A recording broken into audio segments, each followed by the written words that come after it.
El empujón fue tan violento que mis rodillas se golpearon contra el asiento trasero del taxi.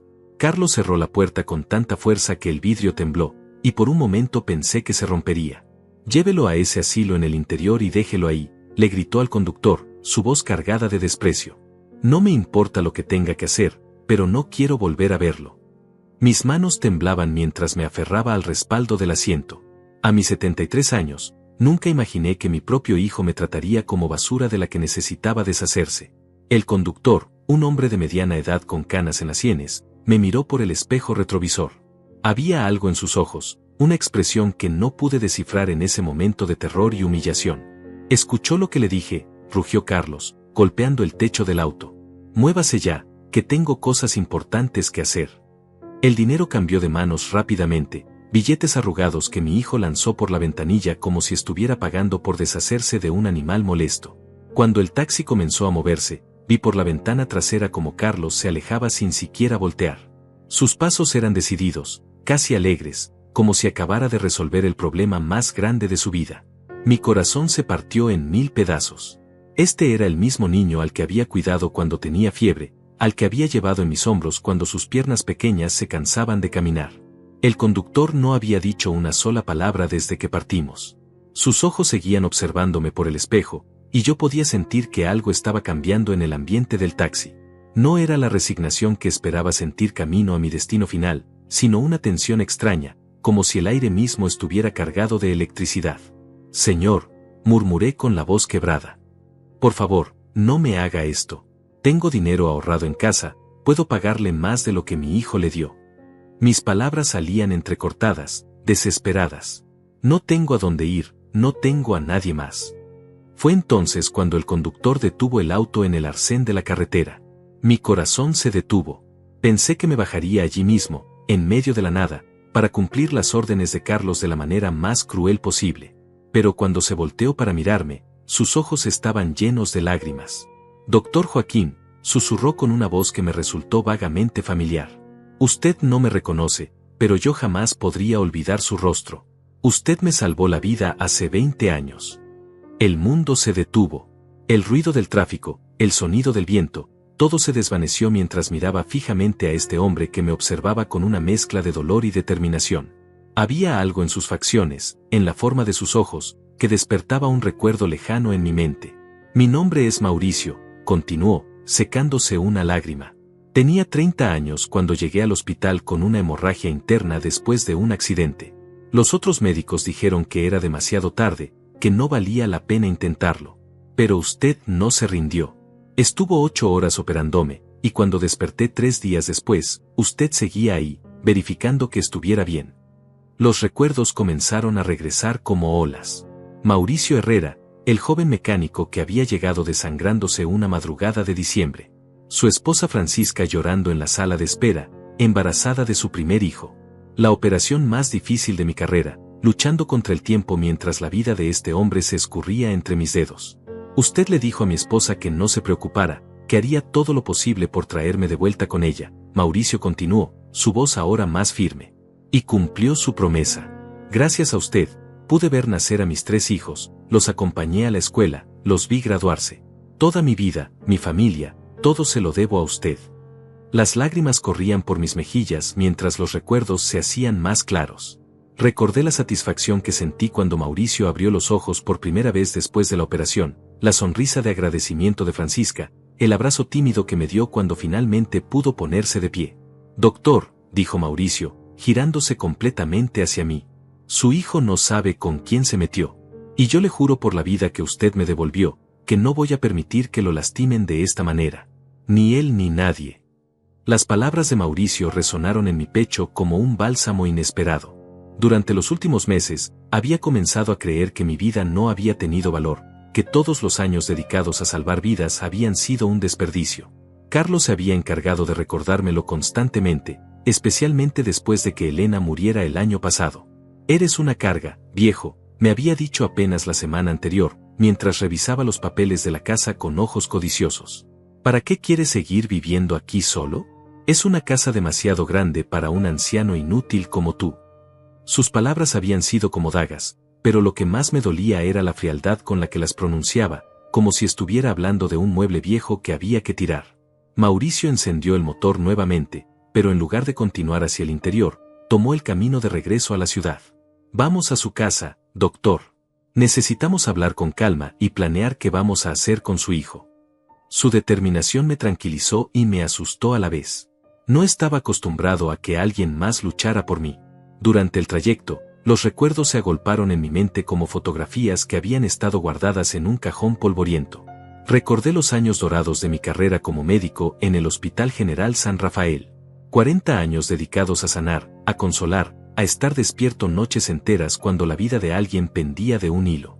Elena siempre me reprochaba cariñosamente que amara más a mis pacientes que a mi propia familia, pero ella entendía. Ella sabía que cada vida salvada era una victoria contra la injusticia del mundo. Carlos había crecido en medio de esa vorágine. Cuando era pequeño, solía esperarme despierto para que le contara sobre mi día en el hospital. Sus ojos brillaban cuando le describía cómo había ayudado a nacer a un bebé o cómo había curado a un niño enfermo. Cuando sea grande, quiero ser médico como tú, papá, me decía abrazándome fuerte. Pero algo cambió cuando llegó a la adolescencia. ¿Por qué trabajas tanto si casi no ganamos dinero?, me preguntó un día, con apenas 15 años. El papá de Emiliano tiene una empresa y tienen casa en la playa, auto nuevo, viajes al extranjero. Nosotros vivimos como pobres.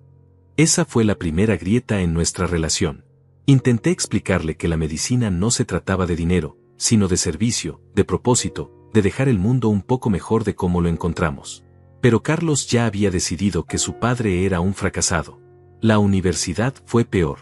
Estudió administración de empresas, pero no para construir algo noble, sino para hacer dinero de verdad, como él decía.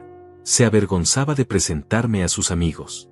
Mi padre es médico, decía con desdén, como si fuera una profesión menor. Cuando se graduó, intenté ofrecerle que trabajara conmigo administrando mi pequeña clínica privada, pero se rió en mi cara. ¿Crees que voy a desperdiciar mi vida cuidando viejitos y cambiando pañales?, me dijo con crueldad. Yo tengo planes más grandes que eso, papá. Planes que tú nunca entenderías porque siempre has sido conformista. Esas palabras me dolieron más que cualquier diagnóstico médico que hubiera recibido. Elena trataba de mediar entre nosotros, pero Carlos cada vez venía menos a casa. Solo aparecía cuando necesitaba dinero o cuando tenía problemas. Su primer negocio fracasó, y vino llorando pidiendo ayuda. Hipotequé la clínica para darle el dinero que necesitaba. Es tu hijo, me dijo Elena cuando dudé por un momento. La familia siempre se apoya, sin importar qué. Nunca me pagó de vuelta. Su segundo negocio también quebró, y nuevamente acudió a nosotros. Esta vez vendimos el auto de Elena y algunos muebles antiguos que habíamos heredado de sus padres. Es la última vez, papá. Te prometo que esta vez va a funcionar, me juró con lágrimas en los ojos. Pero sus lágrimas eran falsas, y yo fui demasiado ciego para verlo. Cuando Elena se enfermó de cáncer, Carlos desapareció completamente. No puedo ver a mamá así, me dijo por teléfono. Es demasiado doloroso para mí. Pero yo sabía la verdad, no quería enfrentar la posibilidad de que Elena muriera antes que yo, porque eso significaría que tendría que cuidarme solo a mí. Durante los últimos 8 meses de vida de Elena, fui yo quien la cuidó. Cambié mi horario en el hospital, contraté enfermeras, adapté la casa para que estuviera cómoda. Carlos venía una vez por mes, siempre con prisa, siempre con una excusa para irse pronto. Tienes que entender que tengo mi propia vida, papá, me decía cuando le reprochaba su ausencia. El día que Elena murió, Carlos llegó 2 horas después. No para consolarme, sino para preguntar por el testamento. Mamá me dijo que me iba a dejar algunas cosas, fue lo primero que salió de su boca mientras yo aún tenía los ojos rojos de llorar. Esa noche entendí que había perdido no solo a mi esposa, sino también a mi hijo. El Carlos que conocí había muerto años atrás, reemplazado por este extraño codicioso y sin corazón. Doctor, la voz de Mauricio me sacó de mis recuerdos dolorosos. Ya llegamos a su casa. Pero antes de bajar, necesito que me cuente exactamente qué ha estado pasando con Carlos. Necesito entender toda la situación para poder ayudarlo como se merece. Miré mi casa, el lugar donde había sido feliz con Elena durante tantos años, y que ahora se había convertido en mi prisión. Las cortinas estaban corridas, el jardín descuidado. Todo reflejaba la soledad y el abandono en el que había estado viviendo desde que mi esposa partió. Mauricio, le dije, sintiendo que podía confiar en este hombre que la vida había puesto en mi camino. Lo que está pasando es mucho peor de lo que usted puede imaginar. Carlos no solo quería abandonarme en ese asilo. Ha estado planeando algo mucho más terrible, y creo que hoy era solo el primer paso. Mauricio apagó el motor y me miró con una intensidad que no había visto desde mis días en el quirófano. Cuénteme todo, doctor. Desde el principio. Necesito conocer cada detalle para poder ayudarlo. Su voz tenía esa firmeza que solo desarrollan los hombres que han estado cerca de la muerte y han aprendido a valorar cada momento de vida. Bajamos del taxi y entramos a mi casa. El silencio que nos recibió era el mismo que me había acompañado durante los últimos meses, pero ahora se sentía diferente. Ya no estaba solo. Mauricio observó todo con ojos de detective, los marcos de fotos volteados, los espacios vacíos en las repisas donde antes había objetos valiosos, el polvo acumulado en lugares que Elena siempre mantenía impecables. Carlos comenzó a cambiar las cosas después del funeral, le expliqué mientras preparaba café con manos temblorosas. Al principio pensé que era su manera de procesar el dolor. Elena había sido muy organizada, y él decía que necesitaba modernizar la casa para que fuera más práctica para mí. Pero luego me di cuenta de que no estaba organizando, sino inventariando. Me senté frente a Mauricio en la mesa de la cocina, la misma donde Elena y yo habíamos desayunado durante 35 años. Una noche lo encontré revisando los papeles de la casa en el estudio. Tenía una carpeta gruesa con documentos que no reconocía al principio. Cuando le pregunté qué estaba haciendo, se puso nervioso y me dijo que estaba ayudándome con el papeleo porque yo ya estaba muy viejo para entender esas cosas. Mauricio asintió gravemente, tomando notas mentales de cada palabra. ¿Qué tipo de documentos eran? Esa es la parte que más me duele, continué, sintiendo como la rabia comenzaba a reemplazar al dolor. Había contactado a un abogado sin decirme nada. Un tal Miguel Sandoval, especialista en casos de incapacidad mental por vejez. Carlos le había dicho que yo estaba perdiendo la memoria, que ya no podía cuidar de mí mismo, que era peligroso dejarme vivir solo. La expresión de Mauricio se endureció. En sus ojos pude ver la misma determinación que había visto 20 años atrás, cuando luchaba por su vida en esa cama de hospital. ¿Tiene pruebas de esto, doctor? Tengo algo mejor, le dije, levantándome para buscar los documentos que había logrado rescatar. Encontré las copias que Carlos creía haber escondido bien. Pero he pasado 40 años organizando historiales médicos, y sé reconocer un expediente cuando lo veo. Le mostré los papeles que había encontrado escondidos debajo de un cajón del escritorio. Mauricio los leyó con creciente indignación. Eran informes médicos falsos, testimonios de vecinos que supuestamente habían visto comportamientos extraños de mi parte, incluso fotografías de la casa en desorden que Carlos había tomado después de revolver deliberadamente mis cosas. Este hijo de su madre, murmuró Mauricio, y luego se disculpó por la expresión. Perdón, doctor, pero esto me hierve la sangre. ¿Cómo puede un hijo hacerle esto a su propio padre? Hay más, continué, sintiendo como la verdad comenzaba a liberarme. La semana pasada escuché una conversación telefónica que no debía haber escuchado. Carlos estaba hablando con alguien sobre los tiempos del proceso legal. Decía que una vez que me declararan incapaz, tendría poder legal sobre todas mis propiedades y cuentas bancarias. Mencionó específicamente que el asilo del interior era perfecto porque estaba lejos y tenía mala reputación, que nadie haría preguntas si algo me pasaba. Mauricio se puso de pie bruscamente, caminando de un lado a otro como un león enjaulado. Doctor, lo que me está describiendo no es solo abandono de adulto mayor. Es un plan premeditado de despojo y posiblemente algo peor. Su hijo estaba planeando hacerlo desaparecer. Lo sé, susurré, sintiendo el peso de esas palabras. Por eso cuando me empujó al taxi hoy, pensé que todo había terminado. Creí que finalmente había ganado, que iba a morir abandonado en algún lugar horrible, y que él se quedaría con todo lo que Elena y yo construimos durante toda una vida de trabajo honesto. Pero aquí estamos, dijo Mauricio, deteniéndose frente a mí. Y Carlos no sabe que cometió el error más grande de su miserable vida al elegir mi taxi. Doctor, usted me dio una segunda oportunidad de vivir, y ahora es mi turno de devolverle el favor. Pero necesitamos ser inteligentes. Su hijo es un criminal, pero es un criminal con contactos legales y un plan bien estructurado. ¿Qué sugiere que hagamos?, le pregunté, sintiendo por primera vez en meses que tenía una oportunidad de luchar.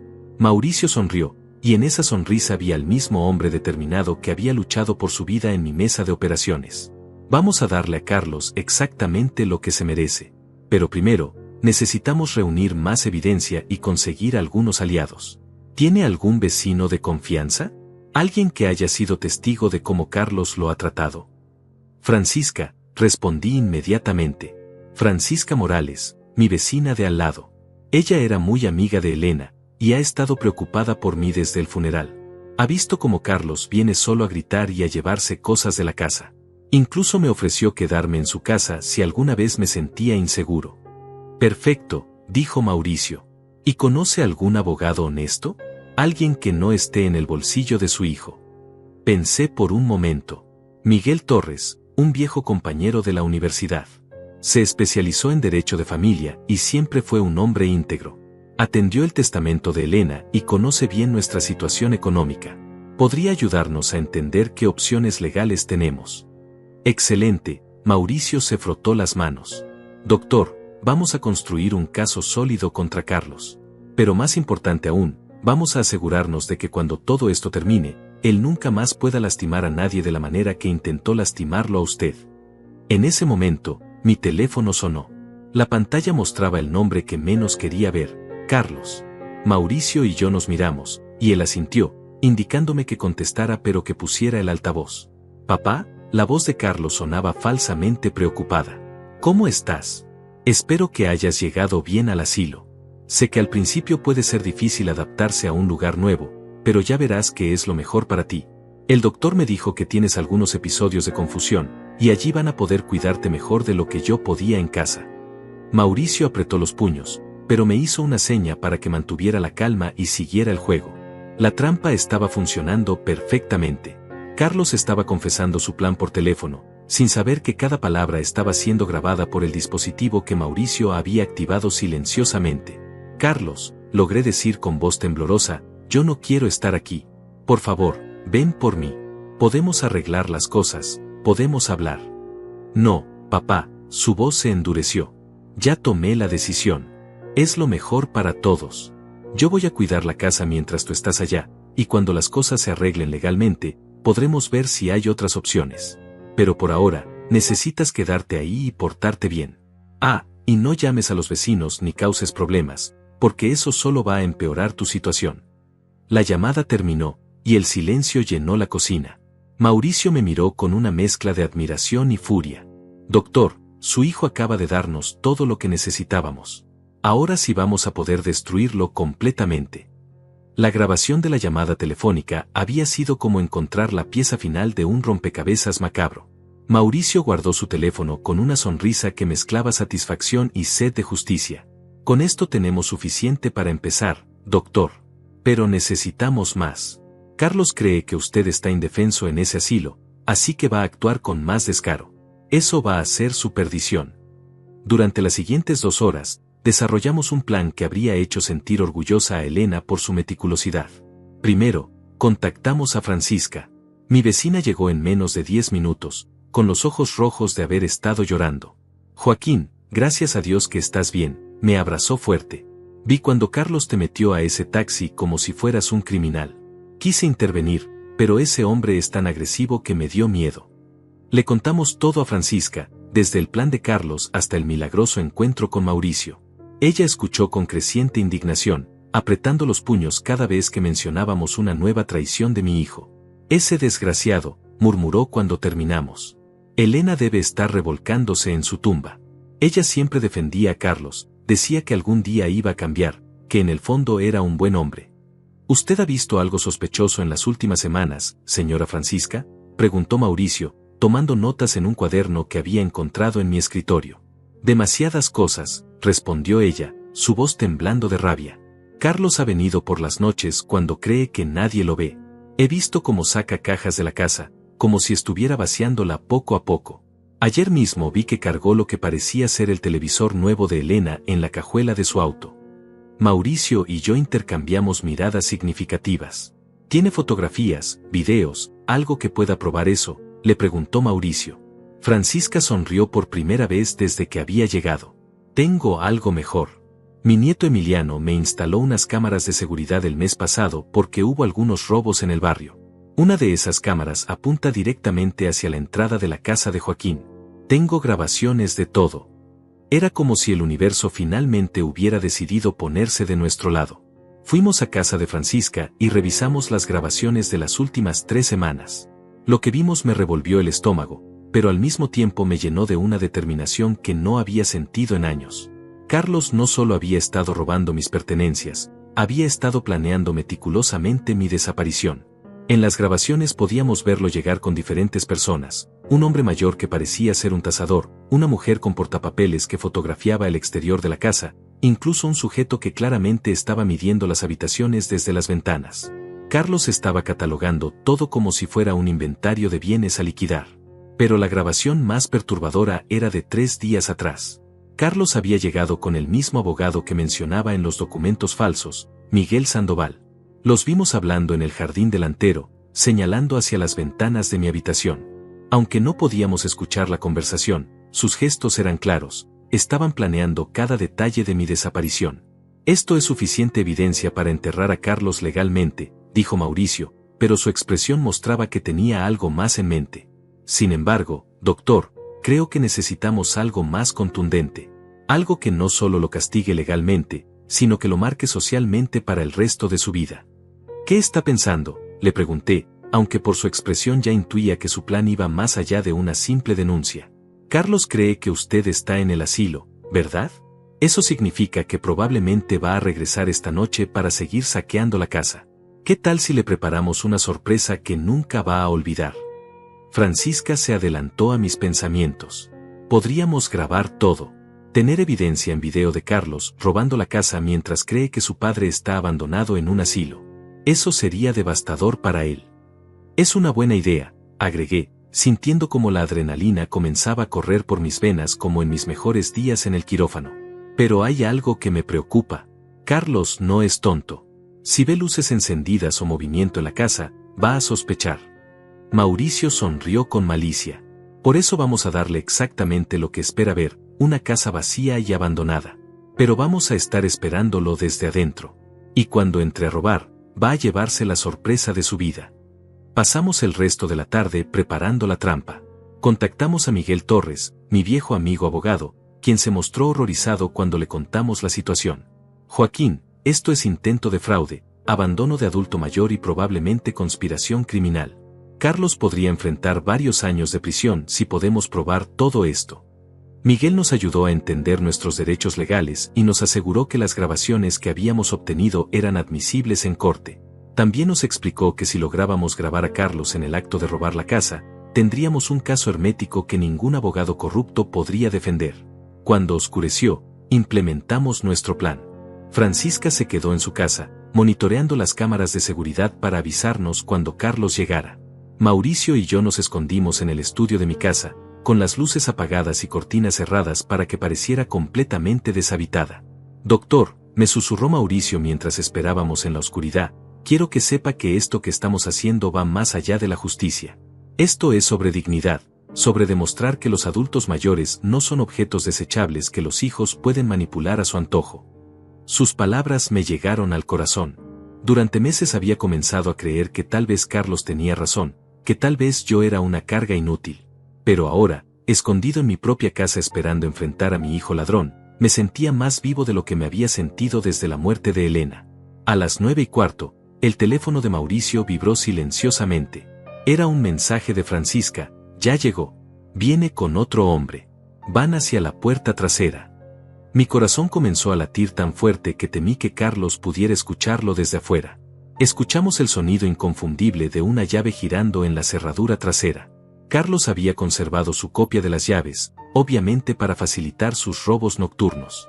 Los pasos se hicieron más audibles mientras él y su cómplice entraban a la cocina. Perfecto, escuché la voz de Carlos, llena de satisfacción. El viejo debe estar llorando en su cama del asilo ahora mismo. Podemos llevarnos todo lo que falta sin preocuparnos. Su risa me heló la sangre. Era la risa de alguien que disfrutaba genuinamente el sufrimiento que estaba causando. ¿Está seguro de que no va a regresar?, preguntó una voz que no reconocí.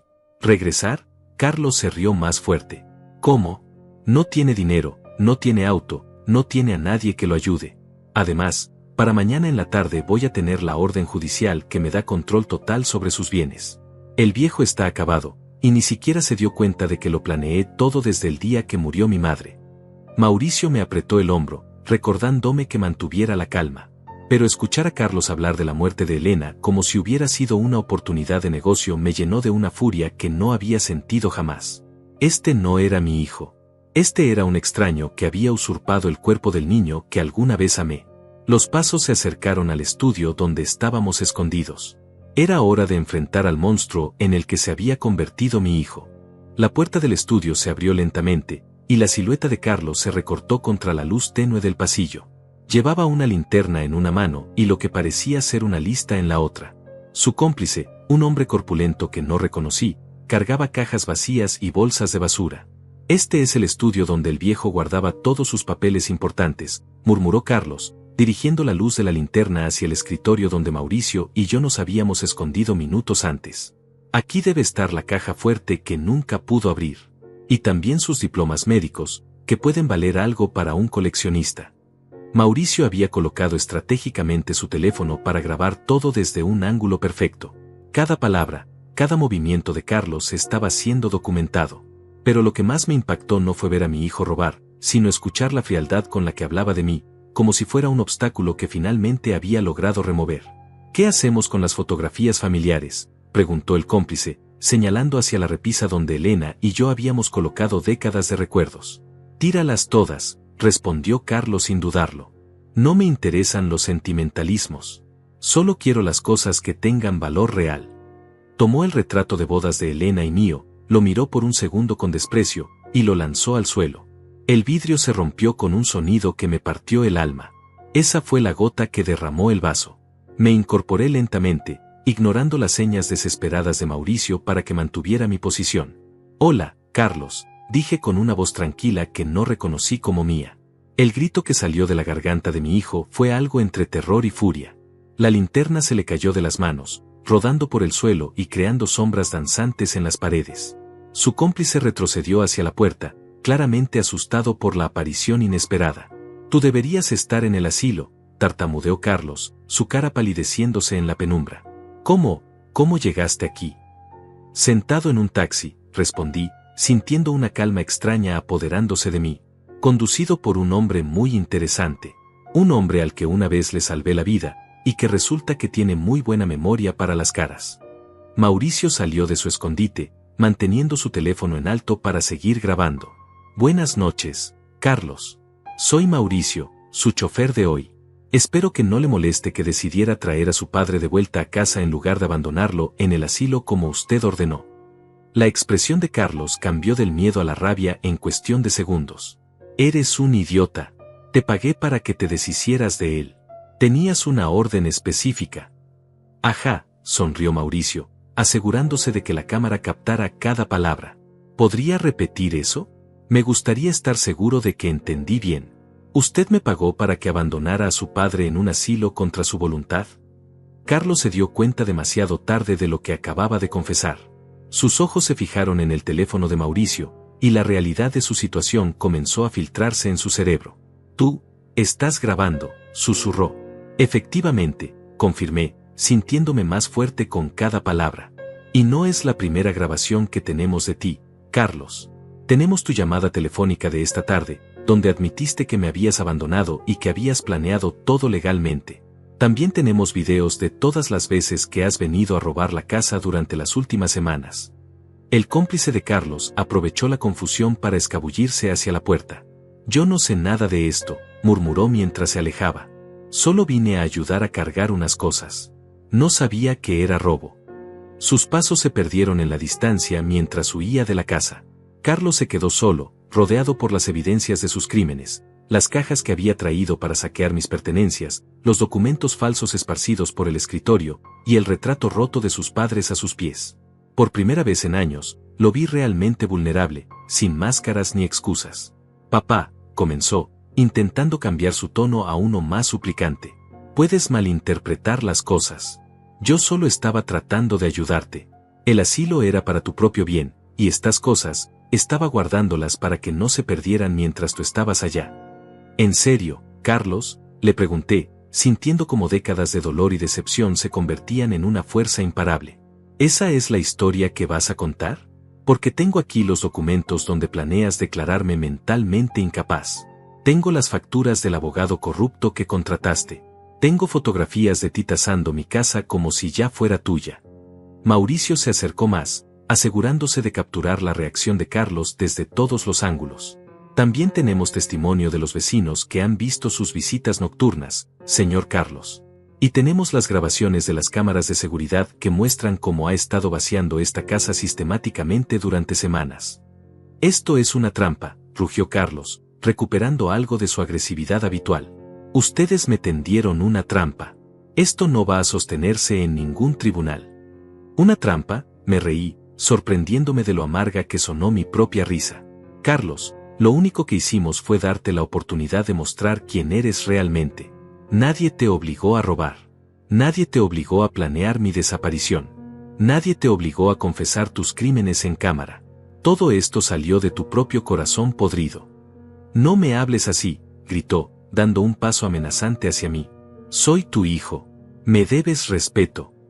Mauricio se interpuso entre nosotros, y por primera vez en la noche, su expresión se volvió realmente peligrosa.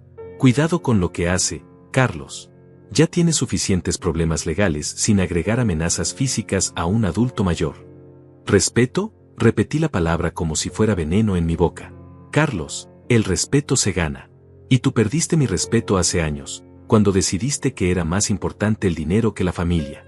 Cuando abandonaste a tu madre moribunda porque era demasiado doloroso para ti.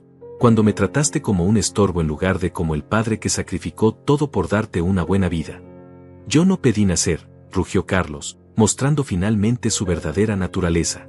No pedí tener un padre conformista que desperdició su vida cuidando extraños en lugar de hacerse rico. No es mi culpa que hayas sido un fracasado toda tu vida. Sus palabras me dolieron, pero al mismo tiempo me liberaron. Durante años había cargado con la culpa de no haber sido el padre que Carlos quería. Pero ahora entendía que Carlos nunca había querido un padre, había querido un proveedor, un cajero automático, una herencia anticipada. Tienes razón en algo, Carlos, le dije con una serenidad que lo desconcertó. No pediste nacer. Pero yo tampoco pedí tener un hijo que se convirtiera en un criminal. Y Elena no mereció tener un hijo que la abandonara cuando más lo necesitaba. Así que supongo que los dos vamos a tener que vivir con nuestras decepciones. Mauricio guardó su teléfono y sacó otro aparato. Carlos, esta conversación también está siendo transmitida en vivo a 3 dispositivos diferentes, incluyendo el del abogado del Dr. Joaquín. En este momento, Miguel Torres está preparando las demandas correspondientes por fraude, intento de desaparición forzada, robo y conspiración criminal. La cara de Carlos se descompuso completamente. Por primera vez desde que era un niño pequeño, lo vi llorar. Pero no eran lágrimas de arrepentimiento, eran lágrimas de autocompasión, de alguien que finalmente había sido atrapado en sus propias mentiras. Papá, por favor, sollozó, cayendo de rodillas dramáticamente. Podemos arreglar esto. Podemos olvidar todo y empezar de nuevo. Yo puedo cambiar, te lo prometo. Puedo ser el hijo que siempre quisiste. Pero era demasiado tarde para las promesas vacías. Miré a Carlos arrodillado en el suelo de mi estudio, rodeado de los pedazos rotos del retrato de bodas de Elena y mío, y sentí algo que no había experimentado en décadas, una claridad absoluta sobre lo que tenía que hacer. Sus lágrimas no me conmovían. Sus súplicas sonaban huecas después de años de manipulación y mentiras. Carlos, le dije, con una voz que Elena habría reconocido de mis días más difíciles en el hospital, cuando tenía que tomar decisiones de vida o muerte. Las promesas de un hombre desesperado no valen nada. Tuviste 45 años para demostrar qué tipo de persona eras, y lo hiciste claramente. Mauricio observaba la escena con una mezcla de satisfacción y tristeza. Había visto suficiente dolor en su propia familia para entender lo que significaba para un padre tener que enfrentar la traición de un hijo. Doctor, ¿qué quiere hacer ahora? Tenemos toda la evidencia que necesitamos para proceder legalmente. Antes de que pudiera responder, escuchamos pasos en el pasillo. Francisca apareció en la puerta del estudio, acompañada de 2 personas que no esperaba ver, Miguel Torres, mi viejo amigo abogado, y una mujer uniformada que inmediatamente reconocí como oficial de policía. Joaquín, dijo Miguel, acercándose con expresión seria, recibí la transmisión en vivo que me envió Mauricio. Después de revisar las evidencias, Contacté inmediatamente a la oficial Susana Herrera para que nos acompañara. Lo que hemos presenciado esta noche constituye múltiples delitos graves. La oficial Herrera evaluó la situación rápidamente. Carlos seguía en el suelo, ahora temblando visiblemente al ver la autoridad policial. Señor Carlos Mendoza, dijo con voz profesional, está usted bajo arresto por los cargos de fraude, intento de abandono de adulto mayor, robo en casa-habitación y conspiración criminal. Tiene derecho a permanecer callado. Esto es absurdo, gritó Carlos, poniéndose de pie bruscamente. Él es mi padre. Tengo derecho a preocuparme por su bienestar. El asilo era para su propio bien. Miguel sacó una carpeta gruesa de su maletín. Carlos, tengo aquí copias de todos los documentos fraudulentos que presentaste para declarar incapaz a tu padre. También tengo las grabaciones de esta noche donde confesaste haber planeado su abandono y donde admitiste estar robando sus pertenencias. Tu versión de preocupación filial no va a convencer a ningún juez. Además, agregó Francisca, con una voz cargada de años de indignación contenida, tengo 3 semanas de grabaciones de cámaras de seguridad que muestran cómo has estado saqueando esta casa sistemáticamente. Y tengo una lista de al menos 6 vecinos que están dispuestos a testificar sobre tu comportamiento abusivo hacia Joaquín. Carlos miró a su alrededor como un animal acorralado. Sus ojos se fijaron en mí con una mezcla de odio y pánico. Tú planeaste todo esto, me acusó, señalándome con el dedo. Tú sabías que ese taxista iba a traicionarme. Esto es venganza. No, Carlos, le respondí con una calma que me sorprendió. Esto es justicia. Y la única razón por la que estamos aquí es porque tú decidiste convertirte en un criminal. Yo no planifiqué nada, simplemente dejé que mostraras tu verdadera naturaleza. Mauricio se acercó a Carlos, mirándolo directamente a los ojos. ¿Sabe qué es lo más triste de todo esto, Carlos? Su padre es un héroe. Ha salvado cientos de vidas durante su carrera, incluyendo la mía. Y usted, su propio hijo, fue la única persona que decidió tratarlo como basura. No me des lecciones, rugió Carlos. Tú no sabes nada de mi vida. No sabes lo que es tener un padre que nunca estuvo presente, que siempre amó más a sus pacientes que a su familia. ¿En serio?, intervino Francisca, su voz temblando de rabia. ¿Esa es tu excusa? Porque yo recuerdo perfectamente cuando eras niño, Carlos. Recuerdo cómo tu padre cancelaba cirugías para ir a tus obras de teatro en la escuela. Recuerdo cómo trabajaba turnos dobles para pagarte la universidad privada que querías. Recuerdo cómo tu madre y él se sacrificaron para darte todo lo que pedías. Y recuerdo, continuó, con lágrimas en los ojos, cómo Elena me contaba lo orgullosa que estaba de ti, incluso cuando ya eras un adulto que solo aparecía cuando necesitaba dinero. Ella siempre defendía tus ausencias, siempre encontraba excusas para tu egoísmo. Y tú la abandonaste cuando se estaba muriendo. Carlos intentó interrumpir, pero Miguel lo detuvo con un gesto. No digas nada más, Carlos. Cada palabra que salga de tu boca puede y será usada en tu contra. Y francamente, ya has confesado más que suficiente para hundirte legalmente. La oficial Herrera terminó de leer sus derechos y procedió a esposarlo. Señor Mendoza, será trasladado a la comisaría para ser procesado. Su audiencia inicial será programada para mañana en la mañana. Cuando se lo estaban llevando, Carlos se volteó hacia mí una última vez. Ya no quedaba rastro de las lágrimas falsas o las súplicas desesperadas. En su lugar, vi la expresión de odio puro que había estado escondiendo detrás de la máscara de hijo preocupado. Esto no termina aquí, viejo, me dijo con veneno en la voz. Puedes ganar esta batalla, pero yo conozco el sistema legal. Voy a pelear esto hasta el final, y cuando salga, me voy a asegurar de que pagues por humillarme de esta manera. Sus palabras no me asustaron. De hecho, me llenaron de una extraña sensación de alivio. Finalmente, Carlos había mostrado su verdadero rostro sin máscaras ni pretensiones.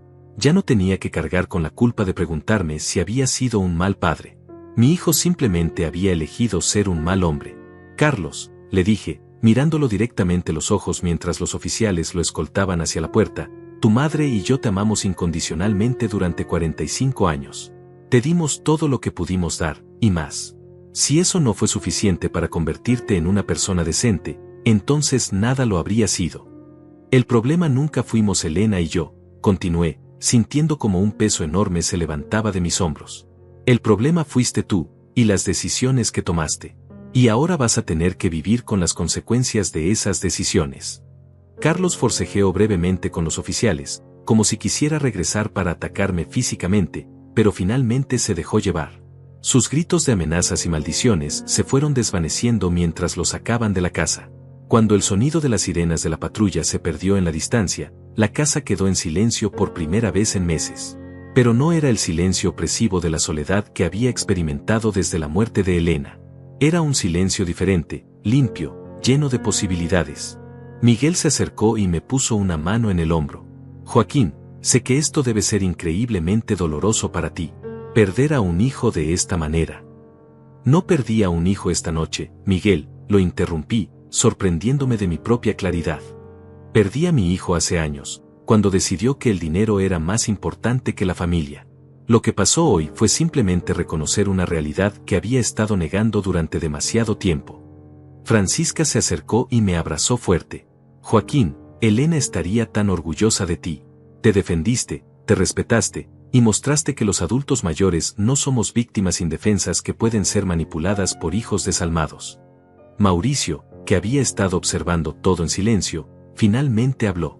Doctor, ¿sabe qué es lo que más me impresiona de todo esto? Su fortaleza. Después de todo lo que Carlos le hizo, usted no buscó venganza. Buscó justicia. Hay una diferencia enorme. Tenía razón. No me sentía vengativo. Me sentía libre. Los días siguientes fueron un torbellino de actividad legal y emocional que no había experimentado desde mis años más intensos en el hospital. Miguel trabajó incansablemente para asegurar que todos los documentos fraudulentos que Carlos había presentado fueran anulados oficialmente. Cada mañana llegaba con nuevas actualizaciones sobre el caso, y cada actualización confirmaba lo que ya sabíamos. Carlos había planeado meticulosamente mi destrucción durante meses. Joaquín, me dijo Miguel durante una de nuestras reuniones matutinas, el abogado corrupto que Carlos contrató, ese tal Sandoval, está cooperando completamente con las autoridades. Resulta que Carlos no era su único cliente en este tipo de esquemas. Hay al menos otros 4 casos de adultos mayores que fueron despojados de sus bienes usando métodos similares. La noticia me impactó profundamente. Carlos no solo me había traicionado a mí, había sido parte de una red más amplia de criminales que se aprovechaban de personas vulnerables. ¿Qué va a pasar con esas otras víctimas?, pregunté, sintiendo que mi experiencia personal se expandía hacia algo mucho más grande. Gracias a la evidencia que obtuvimos en tu caso, vamos a poder ayudar a todas esas familias, respondió Miguel con satisfacción. Tu valor para enfrentar a Carlos no solo te salvó a ti, va a salvar a muchas otras personas que estaban en situaciones similares. Mauricio se había convertido en una presencia constante en mi vida. Cada tarde venía a visitarme, a veces para hablar sobre el progreso del caso legal, pero más frecuentemente solo para conversar como los viejos amigos que habíamos llegado a ser. Su gratitud hacia mí por haberle salvado la vida 20 años atrás se había transformado en algo más profundo, un respeto mutuo entre 2 hombres que habían enfrentado la adversidad y habían salido fortalecidos. Doctor, me dijo una tarde mientras tomábamos café en mi cocina, hay algo que he estado pensando desde aquella noche. Usted me dio una segunda oportunidad de vida hace 20 años, pero yo creo que esta experiencia también le ha dado a usted una segunda oportunidad. ¿Qué quieres decir?, le pregunté, aunque intuía la dirección de sus pensamientos. Antes de todo esto, usted estaba viviendo como si ya estuviera muerto. Se había resignado a ser la víctima de Carlos, había aceptado que su vida no tenía valor. Pero mírelo ahora, está luchando, está tomando decisiones, está defendiendo no solo sus derechos sino los derechos de otros adultos mayores que están en situaciones similares. Sus palabras resonaron profundamente en mí. Tenía razón. Durante los meses posteriores a la muerte de Elena, había comenzado a ver mi vida como algo que estaba terminando, como un epílogo doloroso que había que soportar hasta el final. Pero ahora me sentía revitalizado, con un propósito renovado. Francisca también había experimentado una transformación. La experiencia de ayudarme a enfrentar a Carlos había despertado en ella una conciencia social que no sabía que tenía. Joaquín, me dijo una mañana mientras trabajaba en mi jardín, que había comenzado a cuidar durante mis días más difíciles, he estado hablando con otras vecinas del barrio, y no eres el único que ha tenido problemas con hijos o familiares aprovechados. ¿En serio?, pregunté, aunque no debería haberme sorprendido. Los adultos mayores somos objetivos frecuentes de este tipo de abusos. Susana, la señora de la esquina, Me contó que su hija la convenció de firmar papeles que no entendía, y ahora resulta que le transfirió la propiedad de su casa sin darse cuenta. Y Elena, no nuestra Elena, sino Elena Vázquez de 2 cuadras más abajo, está viviendo con miedo porque su nieto la amenaza constantemente para que le dé dinero. La información me llenó de una indignación familiar, la misma que había sentido durante mis años como médico cuando veía injusticias en el sistema de salud. Francisca, creo que necesitamos hacer algo más que solo resolver mi caso individual. Esa conversación fue el germen de lo que eventualmente se convertiría en nuestro proyecto más importante. Con la ayuda de Miguel, Mauricio y Francisca, comenzamos a organizar reuniones comunitarias para educar a los adultos mayores sobre sus derechos legales y cómo protegerse de familiares abusivos. La primera reunión la hicimos en mi sala, con apenas 6 personas. Pero la palabra se corrió rápidamente, y pronto estábamos llenando el salón comunitario del barrio. Las historias que escuchamos eran desgarradoras y familiares: hijos que robaban las pensiones de sus padres, nietos que los chantajeaban emocionalmente, familiares que los aislaban de sus amigos y redes de apoyo. Lo que le pasó a Joaquín, explicaba Miguel en cada reunión, no es un caso aislado. Es parte de un patrón sistemático de abuso hacia adultos mayores que está creciendo en nuestra sociedad. Pero también es un ejemplo de que podemos defendernos cuando tenemos la información correcta y el apoyo adecuado. Mauricio contaba su parte de la historia, enfatizando cómo un acto de bondad del pasado había creado una red de apoyo inesperada en el momento más crítico. Nunca sabemos cuándo las buenas acciones de nuestro pasado van a regresar para ayudarnos, decía. Pero más importante aún, nunca es demasiado tarde para construir nuevas relaciones basadas en el respeto mutuo y la solidaridad. Las reuniones se convirtieron en algo más que sesiones educativas, se transformaron en una comunidad de apoyo donde los adultos mayores podían compartir sus experiencias sin vergüenza y recibir consejos prácticos de otros que habían enfrentado situaciones similares. Mientras tanto, el caso legal contra Carlos avanzaba inexorablemente. Su audiencia inicial había resultado en una fianza muy alta que no pudo pagar, así que permaneció en prisión preventiva. Su abogado defensor, un hombre mucho más competente que el corrupto Sandoval, trató de negociar un acuerdo declarándose culpable, pero Miguel fue inflexible. Joaquín, me explicó durante una de nuestras reuniones preparatorias para el juicio, Carlos tiene que enfrentar las consecuencias completas de sus acciones.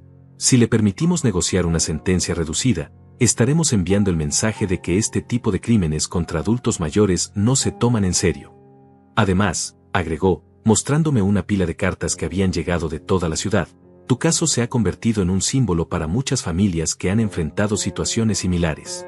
Hay personas que están siguiendo este juicio porque necesitan ver que es posible obtener justicia. Era una responsabilidad que no había buscado, pero que acepté con la misma seriedad con la que había abordado cada cirugía difícil durante mi carrera médica. Carlos había intentado convertirme en una víctima silenciosa, pero en su lugar había creado un activista accidental. Una tarde, aproximadamente 3 semanas después de la detención de Carlos, recibí una llamada inesperada. Era de Leticia, la esposa de Carlos, con quien había perdido contacto después de que se casaron. Su voz sonaba quebrada y llena de dolor. Suegro, me dijo, usando un término que no había escuchado de sus labios en años, necesito hablar con usted. Hay cosas sobre Carlos que usted necesita saber. Cosas que explican por qué se volvió tan cruel. Leticia, le respondí con cautela, no estoy seguro de que sea apropiado que hablemos mientras el caso está pendiente. Por favor, me suplicó, y pude escuchar lágrimas en su voz. No es para defender a Carlos. Es porque creo que usted merece saber la verdad completa. Y porque hay otras víctimas de las que Carlos nunca le habló, incluyéndome a mí. Sus palabras me intrigaron y me preocuparon a la vez. Decidí encontrarme con ella, pero solo con Miguel presente para proteger la integridad del caso legal. Lo que Leticia me reveló durante esa reunión cambiaría completamente mi comprensión de quién había sido realmente mi hijo durante los últimos años. Suegro, comenzó Leticia, secándose las lágrimas, Carlos no solo los estaba robando a usted y a Elena, también me robó a mí. Durante los últimos 5 años, ha estado vaciando nuestras cuentas bancarias conjuntas, ha vendido propiedades que teníamos juntos sin mi conocimiento, y ha usado mi nombre para solicitar préstamos que yo nunca autoricé. Miguel tomó notas furiosamente mientras Leticia continuaba su relato. Carlos había desarrollado una adicción al juego que había escondido de todos, incluyendo su propia esposa. Las deudas que había acumulado eran astronómicas, y había comenzado a ver a su familia como fuentes de dinero en lugar de seres humanos con derechos. Pero lo peor, continuó Leticia, es que cuando Elena se enfermó, Carlos vio su enfermedad como una oportunidad. Me dijo que una vez que ella muriera, usted estaría tan desconsolado que sería fácil manipularlo para que le diera control sobre sus finanzas. Lo planeó todo desde el momento del diagnóstico de Elena. La revelación me golpeó como un puño en el estómago. Carlos no solo había sido un hijo negligente durante la enfermedad de Elena, había estado esperando activamente su muerte para poder implementar su plan de robo. La traición era incluso más profunda de lo que había imaginado. Leticia, le pregunté con voz temblorosa, ¿por qué no me dijiste esto antes? ¿Por qué esperaste hasta ahora? Porque tenía miedo, admitió. Carlos puede ser violento cuando no obtiene lo que quiere. Me amenazó con hacerme daño si alguna vez hablaba sobre sus planes.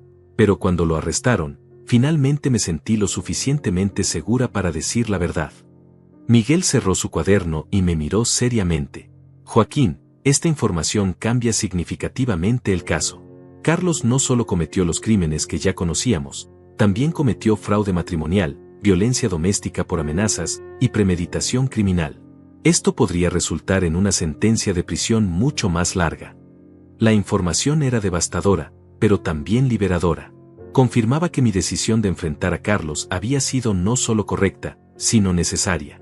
Si no lo hubiera detenido, habría continuado victimizando a más personas, incluyendo a su propia esposa. El día del juicio llegó con una claridad otoñal que me recordó a los mejores días de mi carrera médica, cuando me sentía completamente preparado para enfrentar cualquier desafío que se presentara en el quirófano. El tribunal estaba lleno hasta el último asiento. Miguel había tenido razón, mi caso se había convertido en algo mucho más grande que una disputa familiar. Era un símbolo de resistencia contra el abuso de adultos mayores. Mauricio me acompañó hasta la entrada del juzgado, donde nos esperaba un grupo inesperado de personas.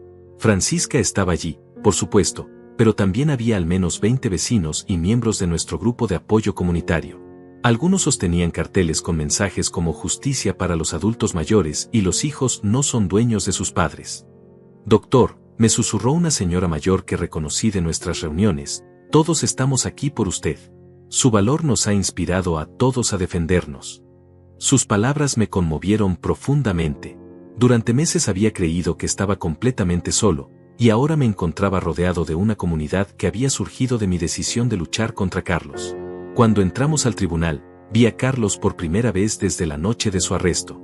La prisión preventiva había cambiado su apariencia dramáticamente. Había perdido peso, su cabello estaba despeinado, y tenía unas ojeras profundas que le daban un aspecto demacrado. Pero lo que más me impactó fue su expresión. No había rastro de arrepentimiento, solo una furia fría que se intensificó cuando me vio entrar.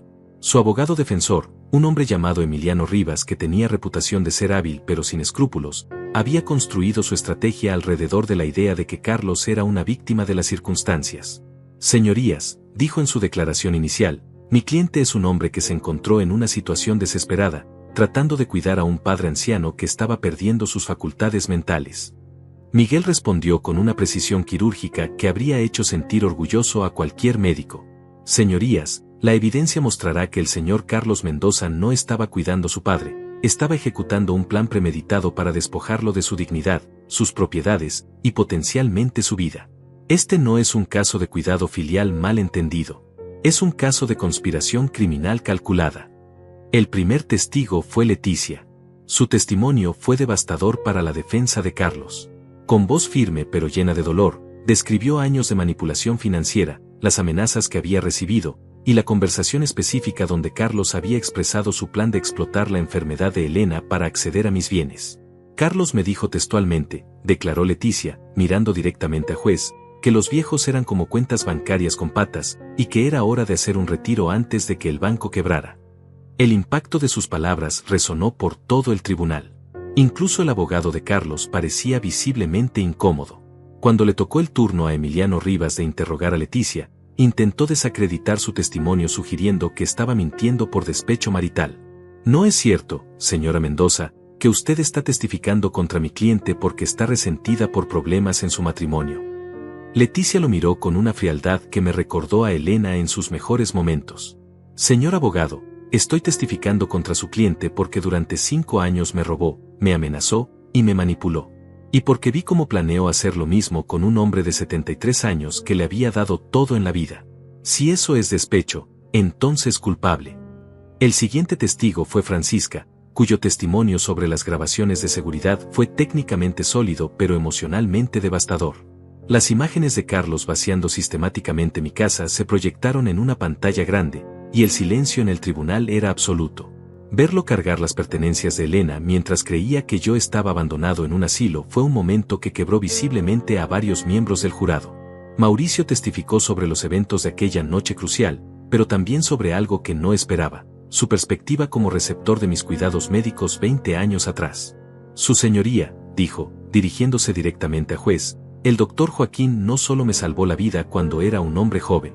Me enseñó que el verdadero valor de una persona se mide por cómo trata a quienes no pueden defenderse. Ver cómo su propio hijo lo trató como basura desechable fue una de las cosas más dolorosas que he presenciado en mi vida. Cuando finalmente me tocó testificar, me sentí extrañamente en paz. Había pasado décadas hablando con familias en crisis en los hospitales, explicando diagnósticos difíciles, dando noticias devastadoras con compasión pero también con claridad. Esto no era diferente. Carlos, dije, mirándolo directamente por primera vez durante el juicio, tú sabes que todo lo que han dicho aquí es verdad.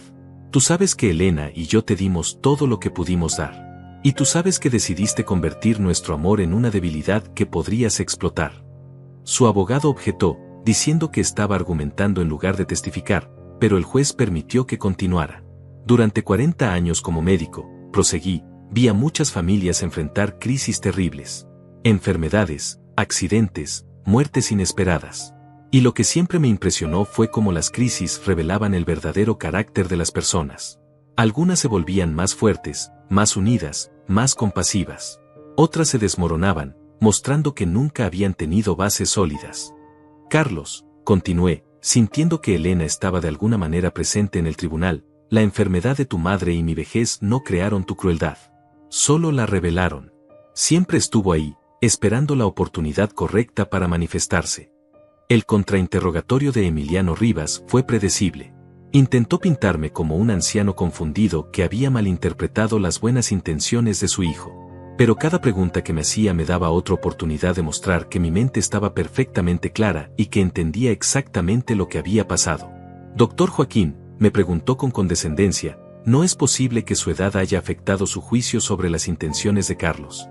Señor Rivas, le respondí con la misma paciencia que había usado con estudiantes de medicina particularmente densos, tengo 73 años, no 73 meses. He realizado más de 1000 cirugías, he tomado decisiones de vida o muerte bajo presión extrema, y he manejado crisis familiares durante 4 décadas. Si hay algo que la edad me ha dado, es la claridad para reconocer la manipulación cuando la veo. El momento más dramático del juicio llegó cuando Miguel presentó las grabaciones de audio de las confesiones de Carlos. Escuchar su voz llenando el tribunal, admitiendo fríamente que había planeado mi abandono y que me veía como un obstáculo para su enriquecimiento, creó un silencio tan denso que se podía cortar con un bisturí. Cuando terminaron de reproducir la grabación donde Carlos se reía de mi supuesto sufrimiento en el asilo, varios miembros del jurado miraron hacia él con expresiones de disgusto visible. Su propio abogado parecía querer desaparecer en su silla. Carlos decidió testificar en su propia defensa, contra el consejo obvio de su abogado. Fue un error catastrófico. Bajo el interrogatorio de Miguel, su máscara de arrepentimiento se desmoronó completamente, revelando la misma personalidad narcisista y manipuladora que había mostrado en casa durante años. ¿Es cierto que le dijo a su esposa que los adultos mayores eran como cuentas bancarias con patas?, le preguntó Miguel. Eso fue sacado de contexto, respondió Carlos evasivamente. ¿Qué contexto hace que esa afirmación sea aceptable? Carlos no pudo responder. En su lugar, cometió el error fatal de perder los estribos. Mi padre desperdició su vida jugando al santo en lugar de construir riqueza para su familia, gritó. Yo tenía derecho a asegurar mi futuro antes de que él regalara todo a caridades o lo perdiera por senilidad. El silencio que siguió a su explosión fue ensordecedor. En menos de 30 segundos, Carlos había destruido cualquier simpatía que pudiera haber generado y había confirmado todos los cargos en su contra. Miguel no necesitó presionar más. No hay más preguntas, su señoría. Los alegatos finales fueron una formalidad. La evidencia era abrumadora, las confesiones eran claras, y el comportamiento de Carlos en el estrado había sellado su destino. Cuando el juez anunció un receso para deliberar, sabía que habíamos ganado. Pero más importante aún, sabía que habíamos enviado un mensaje claro: los adultos mayores no somos víctimas indefensas, y los familiares abusivos enfrentarán consecuencias reales por sus acciones. El jurado deliberó durante apenas 2 horas. Cuando regresaron a la sala, sus expresiones eran sombrías pero decididas. El presidente del jurado, un hombre de mediana edad con aspecto de profesor, se puso de pie con el veredicto en sus manos. En el caso del Estado contra Carlos Mendoza, anunció con voz clara: en el cargo de conspiración para cometer fraude, encontramos al acusado culpable. En el cargo de intento de abandono de adulto mayor, encontramos al acusado culpable. En el cargo de robo en casa-habitación, encontramos al acusado culpable. En el cargo de violencia doméstica por amenazas, encontramos al acusado culpable. Cada culpable resonó en el tribunal como el martillo de un juez. Carlos se desplomó en su silla, finalmente comprendiendo que las consecuencias de sus acciones eran reales e inevitables. Su abogado le puso una mano en el hombro, pero él la rechazó violentamente. El juez programó la audiencia de sentencia para la semana siguiente, pero sus comentarios preliminares dejaron claro cuál sería el resultado. Señor Mendoza, le dijo con una severidad que me recordó a mis profesores más estrictos en la escuela de medicina, los crímenes que ha cometido representan una traición fundamental a los valores familiares y sociales que sostienen nuestra comunidad. La sentencia reflejará la gravedad de sus acciones.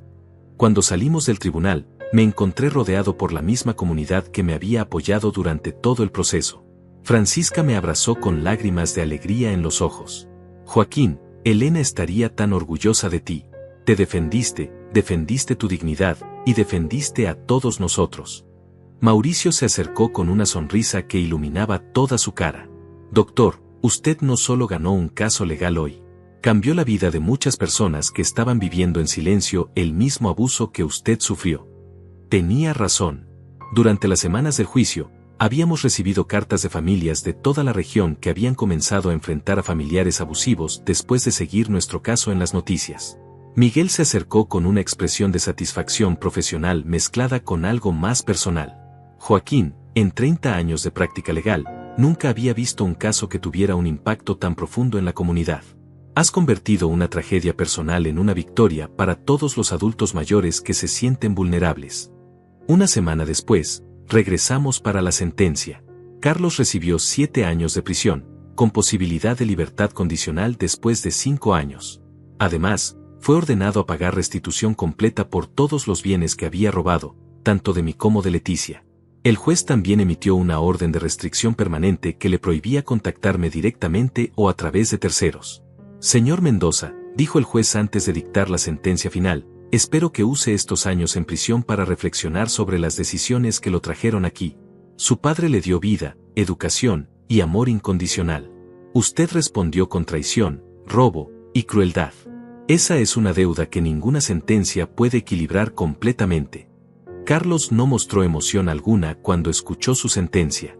No hubo lágrimas, no hubo apelaciones por misericordia, no hubo reconocimiento de culpabilidad. Simplemente se puso de pie cuando se lo ordenaron y fue escoltado fuera del tribunal, desapareciendo de mi vida tan definitivamente como había intentado hacerme desaparecer a mí. Los meses siguientes fueron los más tranquilos y satisfactorios que había experimentado desde la muerte de Elena.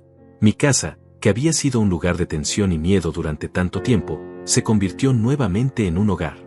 Francisca me ayudó a restaurar los daños que Carlos había causado, reemplazando los objetos que había robado y reparando los que había roto. Pero más importante aún, desarrollamos nuestro grupo de apoyo comunitario hasta convertirlo en una organización formal. Con la ayuda de Miguel y el respaldo de varias organizaciones de derechos civiles, establecimos la Red de Protección para Adultos Mayores, un programa que ofrecía educación legal, apoyo emocional y recursos prácticos para personas mayores que enfrentaban abuso familiar. Mauricio se convirtió en el coordinador de transporte voluntario del programa, usando su conocimiento de la ciudad y su red de contactos para ayudar a adultos mayores a llegar a citas legales, médicas y reuniones de apoyo. Doctor, me dijo durante una de nuestras reuniones mensuales, salvó mi vida hace 20 años, pero creo que esta organización va a salvar muchas más vidas en los años que vienen. Francisca asumió el rol de coordinadora de alcance comunitario, visitando regularmente a adultos mayores que podrían estar en situaciones de riesgo. Su natural calidez y su experiencia personal la convirtieron en la persona perfecta para ganar la confianza de personas que habían aprendido a ser cautelosas con extraños. Miguel donó tiempo legal pro bono para casos especialmente difíciles, y gradualmente construimos una red de abogados voluntarios que podían intervenir cuando las situaciones legales se volvían complejas. Joaquín, me dijo durante una de nuestras cenas mensuales, tu caso se ha convertido en jurisprudencia. Los jueces de toda la región lo están citando cuando manejan casos similares. 6 meses después del juicio, recibí una carta inesperada. Era de Leticia, quien se había mudado a otra ciudad para comenzar una nueva vida lejos de los recuerdos dolorosos de su matrimonio con Carlos. Suegro, escribía, quería que supiera que he comenzado terapia y estoy reconstruyendo mi vida. Su valor para enfrentar a Carlos me dio el valor para enfrentar mis propios miedos. Gracias por mostrarme que nunca es demasiado tarde para defender nuestra dignidad. En el primer aniversario de la noche en que Carlos intentó abandonarme en el asilo, organizamos una celebración especial en el centro comunitario. Más de 100 personas asistieron, incluyendo muchas familias que habían sido ayudadas por nuestro programa durante el año anterior. Mauricio me pidió que diera un discurso, algo que no había hecho desde mis días de conferencias médicas. Hace un año, comencé, mirando a las caras esperanzadas que llenaban el salón, pensé que mi vida había terminado. Creí que no tenía valor, que no tenía propósito, que era una carga para el mundo. Mi propio hijo me había convencido de que era verdad. Pero entonces descubrí algo que había olvidado durante mi dolor, que el valor de una vida no lo determinan otros, ni siquiera nuestros propios hijos. Lo determinamos nosotros mismos, a través de nuestras acciones, nuestras decisiones, y nuestra disposición a defendernos cuando la justicia está en juego. Elena, mi esposa, solía decir que cada persona que ayudábamos creaba ondas que se extendían mucho más allá de lo que podíamos ver. No entendí completamente lo que quería decir hasta ahora. Mauricio me ayudó porque yo lo había ayudado años atrás. Francisca me apoyó porque había visto el amor entre Elena y yo.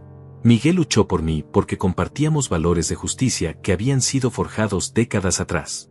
Cada acto de bondad, cada momento de integridad, cada decisión de hacer lo correcto crea conexiones que pueden salvarnos cuando más las necesitamos.